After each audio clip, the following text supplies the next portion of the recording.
भारत में रहकर निवेश करने के बाद भी अगर आप लोगों को फाइनेंशियल फ्रीडम नहीं मिल पा रही है तो कुछ ऐसी गलतियां हैं जो आप लोग भी ज़रूर कर रहे होंगे।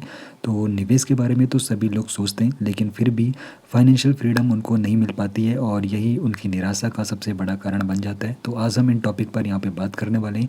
अधूरा सपना जो आप लोगों का रह जाता है, शुरुआती सफ़र की जो गलतियाँ रहती है, अमीर लोग क्यों नहीं बन पाते हैं और संपत्ति बनाने के कुछ रास्ते, उसके बाद सफलता का जो सरल मंत्र है उसको यहाँ पर हम डिस्कस करेंगे। तो यहाँ पर निवेश का जो अधूरा सपना आम लोगों को रहता है, तो यहाँ पर वो जो गलतियाँ करते हैं, लोग कमाई तो करते हैं, सेविंग भी कर लेते हैं, लेकिन अपने पैसे को वो काम पर लगाना नहीं चाहते हैं, जिसकी वजह से भविष्य में वो कभी भी फाइनेंशियल फ्री नहीं हो सकते हैं। अब शुरुआती सफ़र की कुछ गलतियां हैं जो आम लोग करते हैं। तो वो क्या करते हैं, निवेश की यात्रा अपनी काफ़ी देर से शुरू करते हैं, बिना लक्ष्य के वो निवेश कर लेते हैं और दूसरों को देखा देखी के चक्कर में वो निवेश करने के बारे में सोचते हैं और इमरजेंसी फंड कभी नहीं बनाते हैं। तो निवेश की ये आम गलतियाँ रहती है। तो अक्सर आप लोगों ने अपने समाज में देखा होगा कि देखा देखी काफ़ी ज़्यादा होता है। शर्मा जी का बेटा तो क्रिप्टो में पैसा डाल रहा है तो चलो मैं भी डाल दूँ, ऐसा काफ़ी बार देखने को मिल जाता है। अब देखो यहाँ पर लोग अमीर क्यों नहीं बन पाते हैं, तो दौलत की राह के जो कुछ गड्ढे हैं उनके बारे में भी आप लोगों को जान लेना चाहिए। अब यहाँ पर चक्रवृद्धि, जिसको कंपाउंडिंग भी कहते हैं, तो इससे काफ़ी लोग रूबरू नहीं रहते हैं। तो देखो, चक्रवृद्धि वो चीज़ है जो आपके रिटर्न पर भी आपको रिटर्न बना कर देता है। ये काफ़ी धीमा होता है, इसीलिए यहाँ पर लोग इसको नज़रअंदाज कर देते हैं।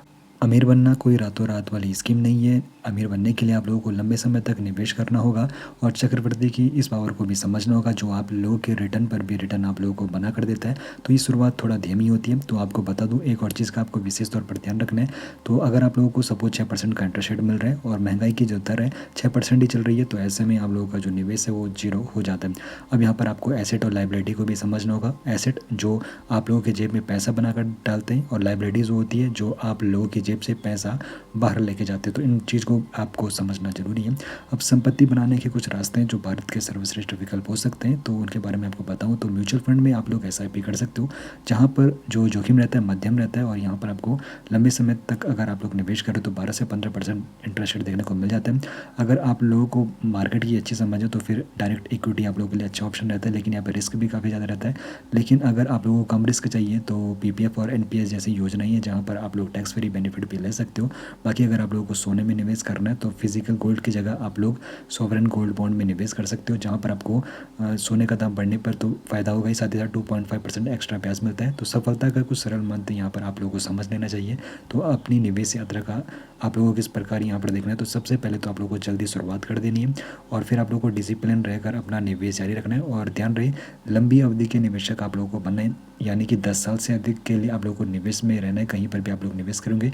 बाकी एक सवाल रहेगा, क्या आप अपने लक्ष्यों के लिए एक ठोस निवेश योजना बनाने को तैयार हो? इस बारे में आपकी क्या राय है, कमेंट में ज़रूर बताइए।